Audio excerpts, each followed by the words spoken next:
Hey, it's Alvin Po. This is a video that I think answers a question that a lot of people are asking about, and that's the question of how does it feel like making $30 million?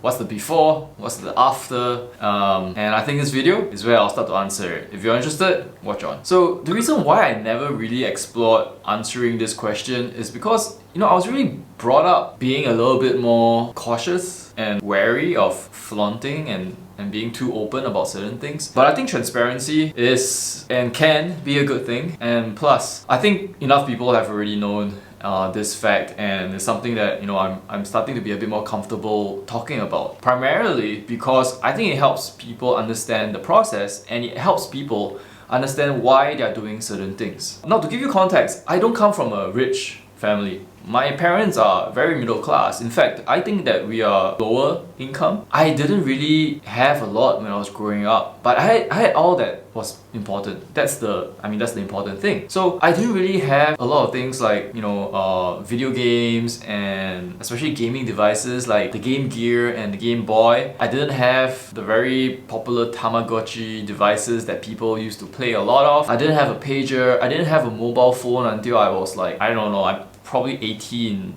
or 19.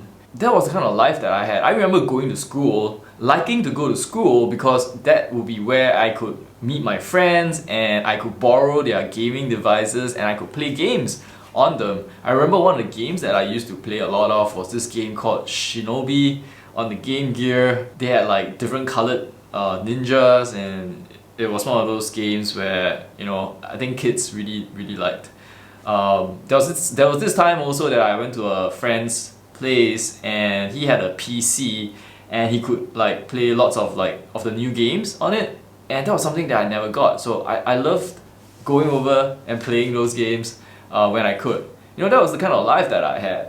So if I wanted additional pocket money, if I wanted to buy these things or hang out with my friends or just go out or have a meal outside, I had to find the money to do so. I couldn't get it from home. My pocket money wouldn't support it. My parents would pay for everything in terms of my living expenses and my tuition at school, but anything else was all up to me. And so money wasn't something that was a given. And when I started making a decent income with my business, and eventually with the acquisition where it was $30 million, I think that really shocked me a bit. I like to say I don't really, nothing really happened, but I guess what it showed me was that that amount of money was pretty much life-changing, and I had to spend a lot of time kind of internalizing what it meant for me. So I remember buying a lot of things at first. Over the years when my business grew, I bought fancy watches, the brands like Panerai. I didn't have Pateks, I didn't have Rolexes, I had an Omega, I had Audemars Piguets, and those were watches that I think were very fancy.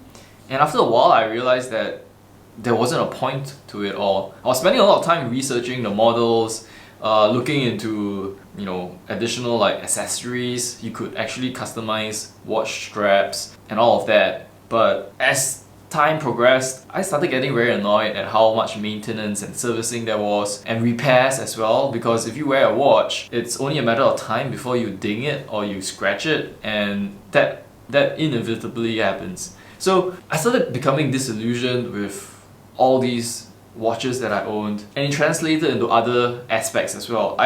I also bought a car. I bought fancy cars as well. I had a Lamborghini Gallardo. Back then, as a kid, it was my dream car. It was my dream car. My computer wallpaper had it right there in all its full glory. And I remember one day being able to buy the car of my dreams. It actually came up on the market. It was a second-hand car. I saw it. It was done up exactly the way I liked it. It was the right color. I loved orange cars back then. It was a convertible and it just looked perfect. So when I went down, I was sold even before the dealer had to say anything, and I got the car. In my journey of owning the car though, I realized that the 2 days that I actually were happy owning the car were the days that I bought the car and the day I sold the car. Throughout that experience, I guess it was a lot of ups and downs, but it was more down than up. I remember there was this one case one incident where I was going home from work and the car broke down. There was a blown tire, I didn't know, and I pulled over. When I saw that the tire had blown, I called a tow truck. And no matter what car you have to get a tow truck if there's a problem. And I was on the side of the road just waiting for the tow truck to arrive, and it probably took about 20 minutes. So as the minutes ticked by, people were driving past me, and I remember one of them was a motorcyclist. He had a pillion rider on the motorcycle, and as they sped past, they looked at me, pointed at me, laughed, and then sped off. So that wasn't a very nice feeling at all. And it got me thinking, why am I doing this? What is the point? I am owning a car that's very expensive. It could be maybe 10 times more expensive than a regular sedan, a regular car. And it wasn't giving me 10 times the happiness. It wasn't giving me 10 times the joy. In fact, it gave me quite a bit more hassle, quite a bit more headaches. And after that, plus, I mean, lots of stuff happened. My door handle fell off. My door got stuck in the pavement when you try opening it. The clutch overheated multiple times. People will know if you research the Lamborghini Gallardo and its e-gear gearbox. It was a pain to own. So a combination of all these factors just made me realize that that wasn't something that I wanted. I loved getting from point A to point B in the most efficient manner possible. That's when I realized, all these things didn't really add to my happiness as a person. And that's when I realized that I should just get rid of everything. And so when 2018 happened, I sold the business, and for some reason it was this cascading effect, and it was a snowball effect that got me selling almost everything else that I had. After I sold the company, I sold my apartment. All the things that I had were either sold away or given away. Most of my things could fit into 2 duffel bags. That was when I decided, to travel the world full time. So I left 1 duffel bag at my parents' place, I took 1 duffel bag on my back, and I just went traveling full time for a while. And it was an amazing experience. It showed me a lot, because all those experiences were things that you couldn't get if you didn't have the ability to. You had to have 2 things. You need to have some form of income or some form of savings, and you needed to have time. Sometimes you don't have one or the other, and some of these experiences won't happen. And so I was very, very thankful, very grateful that I managed to go through that, because it showed me and really framed the importance of certain things. And I think throughout that journey, it showed me how important it was to focus on the fact that, to me, freedom was the most important thing. Freedom in the sense of time, and freedom in the sense of choice. Being able to have the time and the choice to do the things that you want. And that, to me, I think is the most important thing, the most important lesson that I got. I think as COVID came along, a lot of things started becoming more and more clear.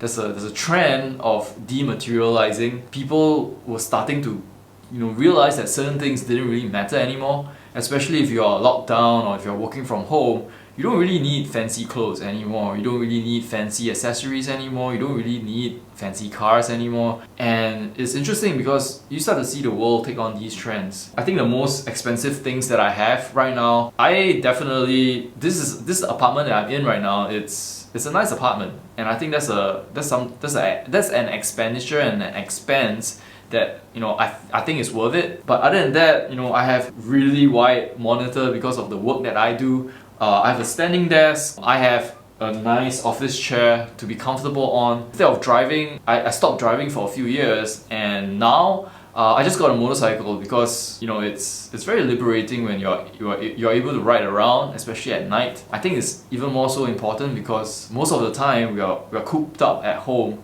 at least in Singapore, and there's really not much that you can do. Traveling is kind of like banned right now, or at least when you travel, it's not very easy to come back, or when you come back, you're gonna get quarantined again. So traveling is very difficult, and so I wanted to find an avenue to find that sense of liberation and freedom again, and that's why I got a motorcycle. But these are the things that I have right now that are really very intentional, that I know contributes to my well-being and to my satisfaction and to my happiness very intentionally. So that's what happened. In a nutshell, that was my journey. After I sold the business, I got the money from the acquisition, and I realized life changed. At first I had to discover that money doesn't really change you as a person, it really just amplifies you, and it's easy to get distracted with a lot of things. I'm very thankful I managed to find my way, because now I'm a lot more grounded. I now know what my purpose is, what fulfills me, what I find rewarding, and I double down on that. I make sure that my whole life is around that I do the things that contribute to that journey of mine, and that I'm absolutely clear on why I do the things that I do. That is what purpose means. So hopefully you find a purpose as well, you find something that rewards you and is fulfilling to you. Let me know what it is. Just type it down in the comments if you find that that's useful and that's something that you might be thinking about.